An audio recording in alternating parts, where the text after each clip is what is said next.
After drifting away for half my life, I returned to the village just to ask if the promise she made to me back then still counted. I asked, weren't we supposed to agree that if we were both still single this year, we'd take each other home for the new year? She lowered her head. Too shy to look at me, she said. I brought my boyfriend home. I felt a sharp pain in my chest right there. I called my female boss, Anna. I asked, could you pretend to be my girlfriend and come spend the new year with my family? Anna replied, all right, fine. I'll be passing by anyway. She said it was on her way. But she took a flight overnight, switched to a high-speed train, took a rural bus, then a donkey cart, and finally reached the town, she said. Grand. I've arrived. I quietly replied, wait.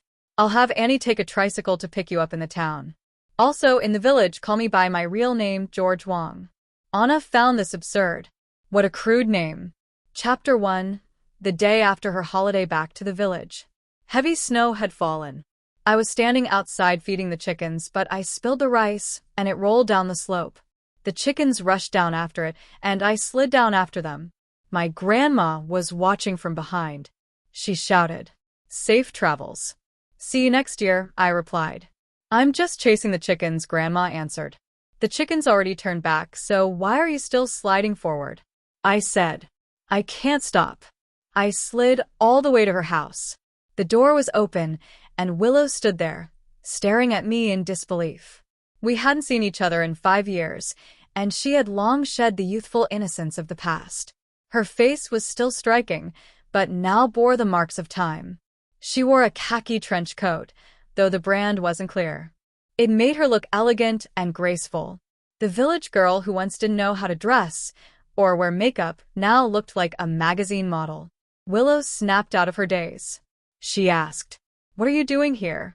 I replied. Chasing chickens, just happened to pass by, she asked. And the chickens? I turned around. There wasn't a single chicken in sight. I sighed. Maybe they went home first. The world seemed to mute in that moment. In those nights when I had diarrhea from eating Wallace burgers, I had rehearsed countless scenarios of reuniting with Willow. But now that we were face to face, every word felt like it burned my mouth. I pinched the bridge of my nose and said, by the way, I just remembered something. I wasn't planning to ask. It just popped into my head. She nodded. Go ahead, ask, I said. Didn't you promise me that if we were both still single at 28, we'd take each other home for the new year? Willow froze for a moment, pressed her lips together, and said, that was an agreement from years ago. You still remember? I whispered. Yeah, I thought you'd remember too. I had already predicted this outcome, yet I still couldn't help asking. The atmosphere fell silent again for a few seconds. Willow reluctantly spoke. George, this time I'm bringing my boyfriend back. The weather was freezing. I had a cotton jacket inside my down coat, long johns tucked into my leggings. Woolen pants were wrapped tightly, but still something deep in my chest felt like it had cracked from the cold before the awkwardness could get any worse. I quickly said, I should get going. The chickens might be looking for me. Just as I was about to turn around, a man came out of Willow's house. He was short, about 1.58 inch, and naturally, he put his arm around Willow's waist. He said, hey, we have a guest. Willow, is this Mr. Wong, the one from next door who's great at stewing chicken? The air grew thick again. If I had known, I wouldn't have come looking like I just crawled out of a chicken coop. I had just wanted to keep it casual. To make it look like a coincidence with a messy hairstyle, protecting whatever little dignity I had left. But I didn't expect this kind of scene. All my last shred of dignity was swept away, Willow said. This is my childhood friend, George. Then she introduced him. This is my boyfriend, Makoto. Makoto had a luxury watch on his wrist, a high-end suit, and clearly no cotton jacket underneath. Just a light shirt and a fancy tie. If he hadn't been shivering, he would have looked decent. Even his name felt like a downgrade for me. How fancy it sounded compared to my simple, straightforward name meant to bear my father's hopes. I suddenly felt drained of all my strength, so I politely said I'm a bit tired. I should go find my chickens. Makoto stepped forward, stood on his toes, and pressed down on my shoulder. Your George Willows mentioned you. You two went to school together from primary to university. Such a coincidence. Willow even has your photos on her computer.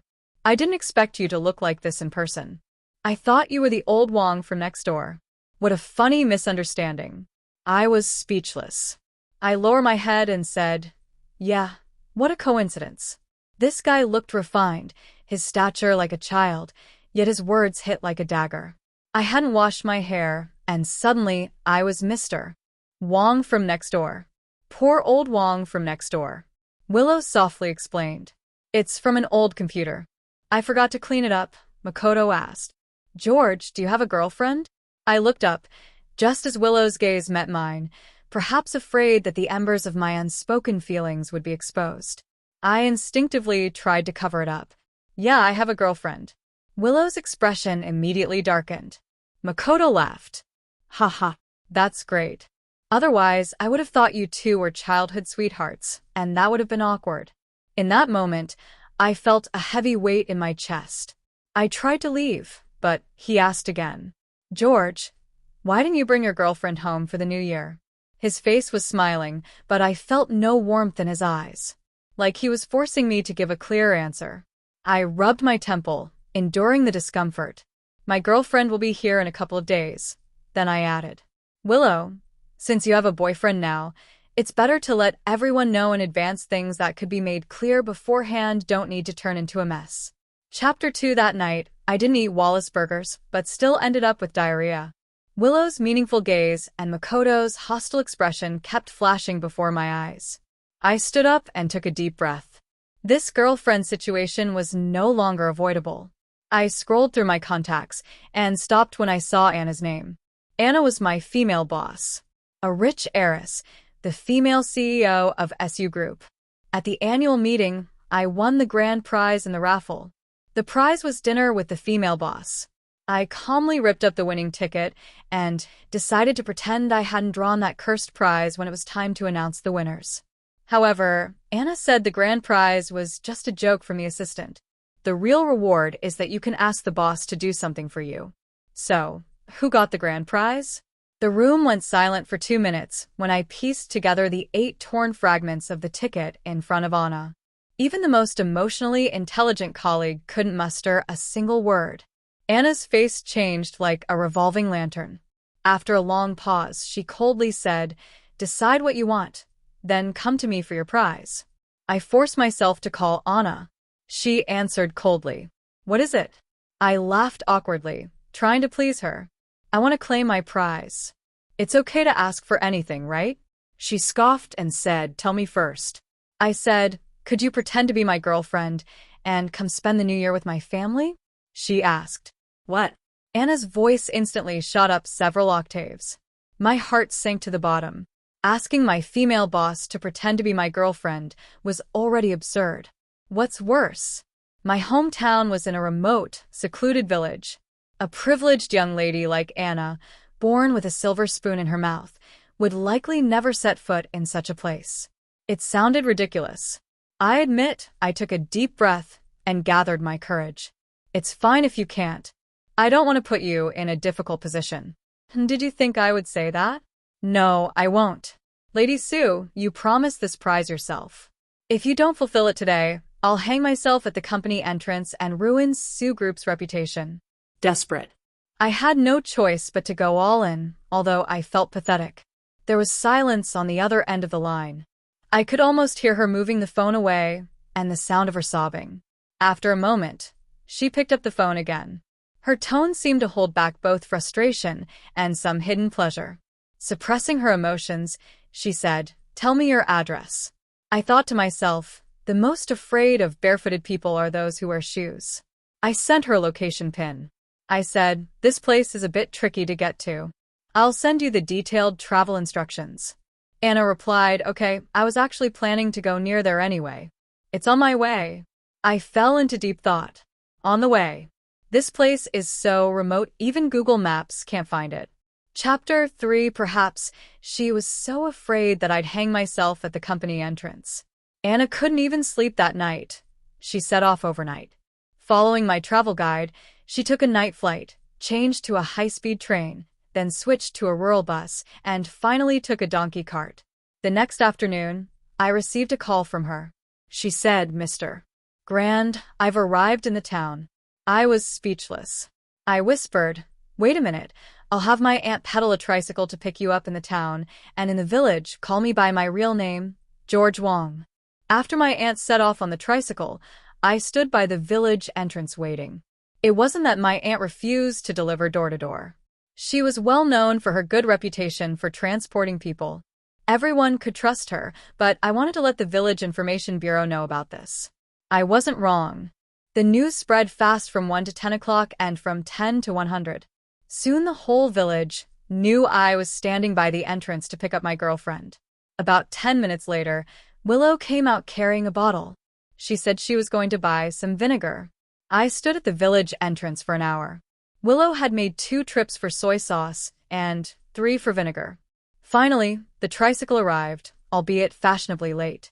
It was filled with luggage of all sizes and little gifts, leaving no space to even step down. Anna practically rode back on top of my aunt. Anyone who didn't know would think she was moving in. She was still covered in logos and flashy luxury brands.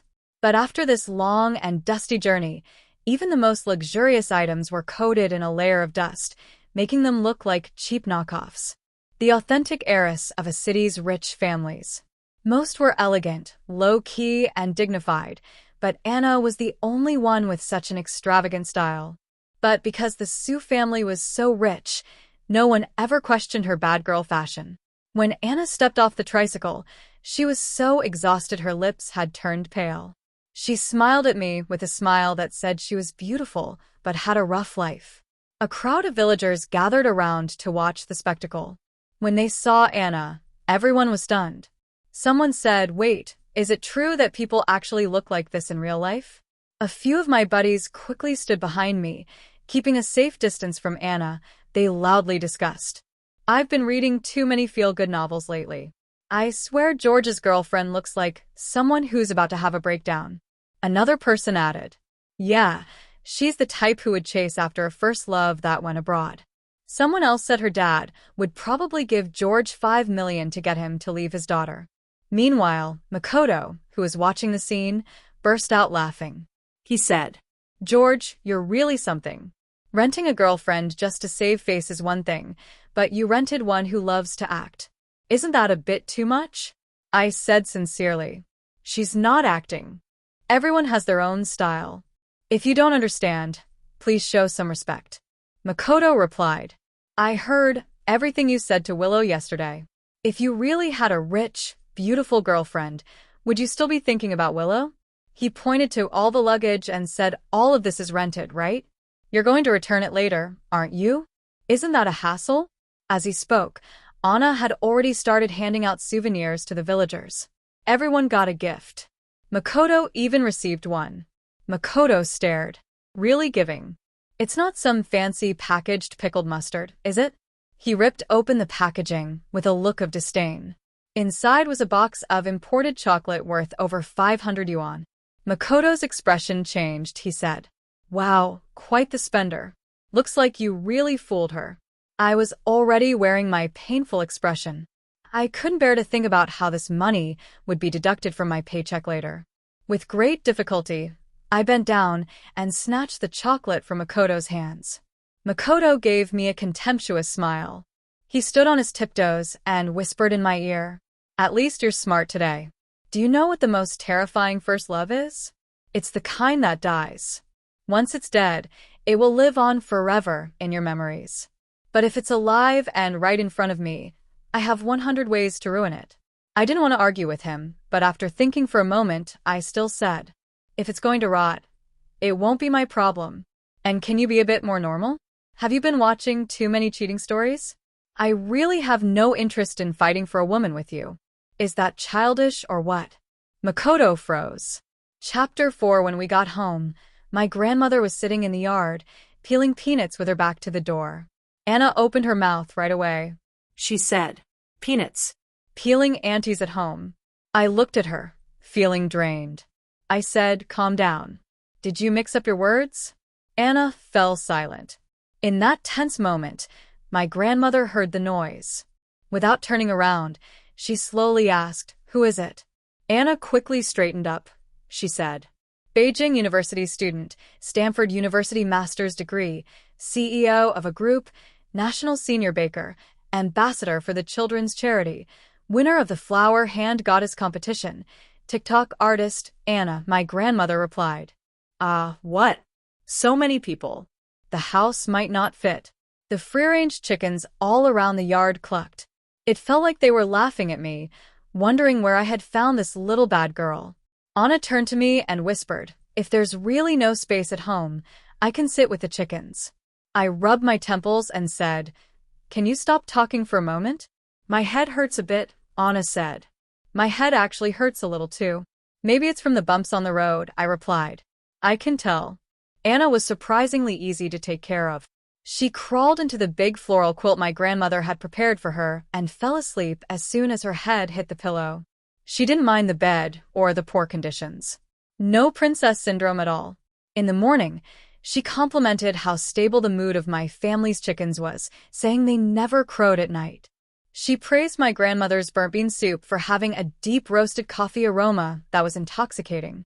I told her that no matter how successful someone was outside, they still had to help their grandmother with the chores when they came home.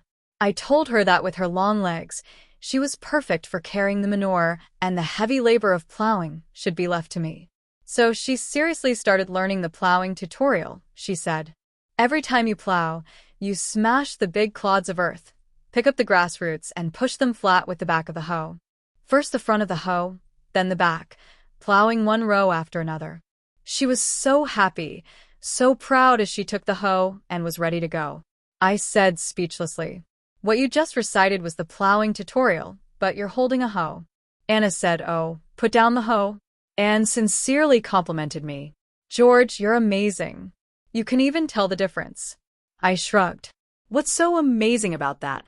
She's rich enough not to tell the difference between a hoe and a rake. I'm poor enough to not know what to do. I turned my face, only to see Willow quietly standing outside the door. The world was silent. The last rays of the setting sun stretched her shadow long. She looked at me, her voice filled with grievance as she said, George, can we talk? Chapter 5. I often think back to the times I spent with Willow. The backdrop of those memories is always a sunny, vibrant summer. The trees on campus grew lush and green. Sunlight filtered through the branches, casting beams onto Willow's white dress. Back then, Willow was like the clear, sparkling dew of early spring. The moment she saw me, she would happily rush into my arms and act coquettishly. She would say, George, I want to go eat pig's trotters today, and I would always feel guilty. Her academic performance could have easily gotten her into a top-tier university, but she stubbornly applied to the same average one as me. She said that even an ordinary university had its perks. Here she could win the favor of the teachers. I knew, she said, that to ease my guilt. Since childhood, I had always been a loner.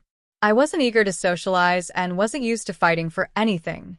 Willow, on the other hand, was completely different. Her mind was always filled with strange and fascinating ideas. She had a unique ability to spot my strengths from odd angles and would encourage me with admiration. Under her influence, I gradually shed my inferiority complex and slowly developed a sense of awareness about life. I started striving to improve in both my studies and life. We spent 4 years together, ordinary yet intense, accompanying each other through our youth. Then came the time to look for jobs, and our happy days abruptly ended. That's when we realized the downside of attending an average university. Our school and major couldn't stand their ground in first-tier cities. During that time, our thoughts diverged and our relationship quickly cooled. After much contemplation, I chose to continue studying for a master's degree. Determined to stay in a city, she chose to return home and prepare for the civil service exams. On the day we parted ways, we made a pact. If we're both still single in 5 years, we'll bring each other home for the new year, an unspoken relationship, an indifferent conclusion. The wheels of fate began to turn, and they turned for 5 years. Willow pursed her lips and said, I actually understood what you said yesterday. You know, when I found out that you've always had me in your heart, I was actually really happy. Willow looked at me, her eyes glistening with tears. I forced a smile and said, "If I had known you had already let go, I wouldn't have asked." Every year during the New Year and on birthdays, you send me a bunch of vague messages and you never mention anything important. If you had just said you had a boyfriend, I would have let go long ago. Chapter 6. We sat side by side on the stone bench under the old tree. When we were kids, we often sat here. We would soak the sheets we changed in hot water and detergent. Then we'd beat them with a wooden mallet, one strike after another. Afterward, we'd take them to the river to rinse them clean, Willow said. In the years we didn't see each other, I thought I had let go. But whenever you appear, everyone else just fades into the background. She spoke with such emotion, but I couldn't focus on her words. My attention was drawn to the yard. My grandmother was chasing the chickens back into the chicken coop. Anna, in her expensive high heels, was following behind, diligently shoveling chicken droppings. Her beautiful figure stood out even in this out-of-place scene. As she outlined the curve of her hips, the picture strangely felt harmonious. Willow followed my gaze toward the yard and laughed softly. She teased. "The young lady is quite elegant, even when shoveling chicken poop." I chuckled and smiled in relief. I said all these things that made me feel inferior for so many years, things I was too embarrassed to let others know. She doesn't mind them at all. That's pretty moving to me. I paused and then continued. "Willow, do you know, in the past I had no direction in life. All I wanted was to make more money, escape the countryside, and move to a big city for a brighter future. Poverty and inferiority were like a thorn in my soul, something I couldn't get rid of no matter what." Willow turned to look at me and said, "I know." I shook my head, but not really. My dad died young from alcohol, my mom's buried in debt from gambling, my teachers looked down on me while praising others, and my grandfather is bedridden. Even though we both came from rural backgrounds, I'm an only child, and the burden of the family fell entirely on me. I couldn't solve it, so I just wanted to escape. It's hard for you to truly understand the thorn that's embedded in my soul. Willow pressed her lips together in silence. I turned to face her and smiled. I said, "But now I've figured it out. Problems always have to be faced and solved. Once you take action, you realize that the difficulties that once troubled you may not be as hard as you thought. The worst outcome is still bearable. So I've said goodbye to the anxious, self-consuming version of myself. I want to live my life fully again." Willow looked at Anna, who was busy in the yard. She gave a bitter smile. She said, "I thought you brought her back just to make me jealous." After Willow left, I returned home. Anna looked at me and rolled her eyes. Starting to mock me, she snorted and said, "How's the replacement girlfriend working for you? Did it help you rekindle things with her?" I laughed and said, "Come on, you're still 2 steps from the door, eavesdropping." "Don't think I didn't notice," she pouted and said. "Looks like I've been caught, but it was too far to hear clearly." She sat on a small stool, resting her chin in her hands. I asked curiously, "What are you doing here?" She replied, "Meditating." I asked, "What did you figure out?" Anna glanced at me, proudly saying fresh chicken droppings are hard to shovel. If you freeze them overnight, they become hard, and you can shovel them quickly and cleanly. Not everything is best started as early as possible. Meeting at the right time is more important, just like your past with her. I was speechless. She understands metaphors. Chapter 7. On the day we slaughtered the New Year's pig, my grandmother invited relatives and friends over. On the surface, it was a meal to celebrate the pig slaughter. In reality, it was to show off the daughter-in-law. I had reminded Anna beforehand. When you're talking to them, just go along with it. If they're too pleased with you, there will be a lot of awkwardness when we go our separate ways later. Anna shot me an angry glare, then turned her back on me and ignored me. Early in the morning, relatives and friends started arriving. Willow was also there. She said she missed the pig dishes my grandmother made. The 2 of them exchanged eye rolls, neither of them willing to back down when we went to catch the pig. They both fought to be the first to get into the kitchen to boil water, start the fire, and prepare the food. Anna spoke up first. "Let me do it," Willow sneered. "Aren't you the wealthy daughter? Can you handle this kind of hardship?" Anna thought for a moment and, sincerely replied. It's not that I can't handle hardship. Last winter, my car was parked outside, and I forgot to close the convertible top. It froze overnight. The next morning, I had to drive to work with the top still open in the cold. I felt like my head was going numb that day. Willow clicked her tongue and said, Then what about the car? Didn't you drive it here? Don't like it. Prefer riding in a tricycle. The two of them exchanged another eye roll. In the end, one of them burned the pot, and the other almost set the firewood pile alight. I hurriedly put down what I was doing and helped them both out. I had them sit together, both looking disgruntled. I sighed. You two stay aside, I'll do it. With that, I picked up the kitchen knife and chopped down so hard that I split the cutting board in half. My grandmother said, You stay aside too. I quickly responded, Okay. The three of us sat together, watching the elderly folks in the yard methodically slaughter the pig and prepare the food. It was quite comforting. I asked Willow, What about Makoto? If you're here, what's he doing? Willow pouted. I broke up with him and sent him home. I asked what was his reaction. She rested her chin on her hand and sighed. He yelled like a pig being slaughtered, even tried to hit me, but my dad pinned him to the ground. You know, despite his small size, it was hard to hold him down. But even the hardest pig can't escape the butcher's knife. The screams gradually quieted. A bucket of boiling water was poured on the pig, and the hair quickly fell off with the scraping knife. We, the young people who were all talk but never quite good at anything, lost our face and dignity. Even so, Willow still tucked her hair behind her ear, stood up proudly, and declared loudly, George, I won't let you give up on me for that scheming girl.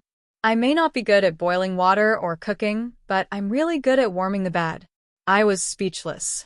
Keep your voice down. This is really embarrassing, Willow pouted. The third party is out of the picture without me. How would you advance the plot with the second female lead? I was stunned.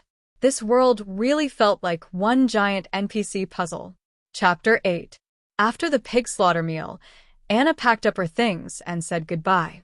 She proudly said to me, Grand, thank you so much. These few days in the village have really taught me a lot about life. I grew up being pampered by my parents, and even though I've been to many places and thought my horizons were broad, it wasn't until I came here that I realized I was the one living in an information cocoon. She turned around and said, See, I told you wouldn't believe me. I came here to learn, so it's true. I was just passing through. All right, now that I've played the role of your girlfriend, I should be on my way. Too much exuberance in life can sometimes reveal the darkness in people's hearts. At that moment, I suddenly realized that I was just an NPC in Anna's world. This little episode was only to advance the main storyline of her life, seeing me fall silent. Anna leaned over and poked my arm. She said, If you don't like something, you have to speak up about it. Otherwise, people will think you don't mind. If you want something, you need to fight for it. Otherwise, why should good things come your way? Finally, she gave me a bright smile and said, Grand. Good luck. She seemed to have no idea how I was feeling. My brow furrowed. After Anna left, the task of shoveling chicken poop fell back on me. Life went on, noisy yet peaceful, with the clamor of chickens, geese, cows, and sheep in the background. Occasionally, I would receive voice messages from Anna. She'd ask, How's Grandma? How are the chickens? Are they okay with the rice? I didn't feed them myself. Mrs. Sans geese next door are too unruly. Can Grandma raise a gentler domestic goose next year? I want to continue the challenge of taming geese. She'd ask about everyone in the family, but never about me. Despite that, I felt a sense of calm and fullness inside. In the past, I was too shy to openly pursue a girl because when I made phone calls, the chickens would crow. I had to wake up at 5 o'clock every morning to feed the chickens, but I wouldn't dare send a good morning text until 8 o'clock. Now I can talk openly to Anna about the chickens at home. When the cows happen to moo while we're on the phone, I can calmly wait for it to pass. The cracks that were once caused by long-term inferiority seem to be slowly healing. At the end of the call, I joked, Anna, you asked about all the animals at home, but why didn't you ask how I'm doing? There was a brief silence on the other end. Then Anna said, I think you must be doing well at this moment. All right, Chapter 9. 3 days after Anna left, I never expected the malicious male antagonist to make a return. That day, I was busy trying to savor the crispy, charred aroma of the mixed bean rice. My phone buzzed with a message notification. I opened it to find a message from my good buddy, he said. George Willow's boyfriend Makoto uploaded a video of your precious young lady online. I clicked on the video link. In the video, Anna was riding a tricycle back to the village. She looked disheveled, her luxurious clothes wrinkled like a poor imitation. At the end of the video, there was Anna bending down to shovel chicken poop and Anna sitting with chickens at the doorstep, eating mixed bean rice. She looked simple and down to earth. Makoto's caption was as harsh as ever. He wrote, How pretentious can a vain woman be when she returns to the village for the new year? Have you ever seen such a unique young lady? Perhaps because this kind of content resonated with people returning to their hometowns for the holiday, it quickly gained popularity. By the time I saw it, the video had only been up for 2 hours. But likes, shares, and comments had already surpassed 10,000, and it was still rapidly growing. The words rural heiress quickly shot to the trending topic list. The comments were filled with reckless ridicule and mockery. Netizens wrote, which family's young lady is this? She's so silly. Didn't anyone tell her that a real heiress wouldn't dress like a butterfly or wear makeup like a social media influencer? Sitting in a pile of chickens, and it's actually a good look. There were also a bunch of people complimenting her outfit, claiming it was a great imitation, and asking where they could buy it. After the video blew up, Makoto capitalized on the momentum. He immediately started a live stream. The video was repeatedly played in the live stream. The chat in the live stream was moving at lightning speed, netizens commented. It's been 2 hours. Still no information on this heiress. I have to say, she actually looks kind of attractive. Can I get a monthly subscription for 3,000? Some people commented. Actually, she kind of looks like a real heiress I know. But I never heard she had a rural hometown. Upstairs, I know that heiress too. I don't get it. I need to look into this more. Watching the video of Anna looking so docile and reading those sharp, mocking comments, I felt my blood boiling, shaking with anger. I changed my username to my real name. Then I requested to join the live stream. When Makoto saw my name, he happily accepted the request. His arrogant demeanor made a smirk curve at the corners of his lips. He provoked, the person involved is here, you guys ask away. I barely contained my rage and said, Makoto, take that video down and apologize immediately. You've maliciously spread lies, incited hatred, and I will sue you until you're bankrupt. Makoto laughed out loud. You really thought you could handle it, but you're even worse than I imagined. Hayuri already triggered so easily. Wasn't this heiress the one you brought back to the village? Poor enough to take a tricycle, yet still trying to put on a show, posting all this stuff with your big budget. Are you trying to run a scam in the village? Hearing his insults, I was furious. Anna, the high-class beauty, was now dragged into this mess because of me. I was lost for a moment, unsure whether I should expose her real identity to refute the rumors. I took a deep breath to steady myself. Instead of debating whether or not to defend myself, I decided to hit where it hurt. I said slowly, Makoto, this whole scene you're causing is just because your girlfriend dumped you, and you're looking for someone to take your anger out on. I told you before, I'm not interested in fighting over a girl. How childish is that? Why don't you understand? The tone in the comments shifted. Netizens wrote, is there some inside story here? Some others commented, I hate these kind of melodramatic stories. Makoto's expression faltered for a moment. He said, It's not that I read too many novels. It's just that your disgusting behavior. Stealing my girlfriend.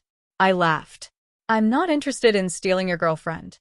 Even if you two broke up, I still have no feelings for her. Does that make you feel better? Can you stop spreading lies now? Seizing the opportunity, I buried him first. Makoto panicked. He said, It's not like that. I didn't. But the comment section had already completely turned against him. Netizens wrote, so it's all because of a woman. What a waste of time. Simp. No shame at all. Makoto hurriedly ended the live stream. At that moment, my phone rang. It was Anna calling, she said. Grand. I'm about to start a live stream to support farmers, so I don't have time to explain everything to you. Don't worry about that incident. The company will handle it soon. Chapter 10. The live stream room on this side was still boiling. On the other side, Anna's support farmer live stream had started. This event had been organized by the local government for a long time and was quite grand. As soon as it began, it attracted a lot of viewers. In the broadcast, Anna was sitting next to the director of the Cultural and Tourism Bureau. She had a poised and charming smile. The host introduced her. Today, we are also honored to invite Miss Anna, the heiress of Sioux Group, a national senior baker, ambassador for the Children's Foundation, champion of the Floral Hand Goddess competition. TikTok People's Artist, welcome. Anna smiled and said, "Don't worry. All these titles belong to me, and the live stream room can handle it." She was cute, lively, and down to earth. With a totally funny girl vibe, the live stream room immediately became lively. Soon, the onlookers made a new discovery. Someone commented, "Is this heiress the same rural heiress from the other live stream?" Anna ignored it and focused on her live stream. She kept them guessing. It wasn't until the viewer count peaked and the product introduction segment wrapped up successfully that Anna finally covered her mouth with a slight smile and responded. She said, "I saw all the questions you asked earlier now to reply. Yes, the strange rural heiress in that video is me." The live stream room instantly exploded. Netizens commented, "No way. Is this a drama?" Anna turned to the camera and seriously said, "Here, I want to especially thank my colleague Grande, who gave me the opportunity to interact with our farmer friends as part of the family. He also helped me understand the deeper significance of this live stream." She gave a sincere speech that moved hundreds of thousands of viewers. Coincidentally, the agricultural products being sold were of great value. Families scrambled to purchase. The once unsellable products from the mountains were now reaching households everywhere. Everyone was happy, but I felt a bit conflicted inside.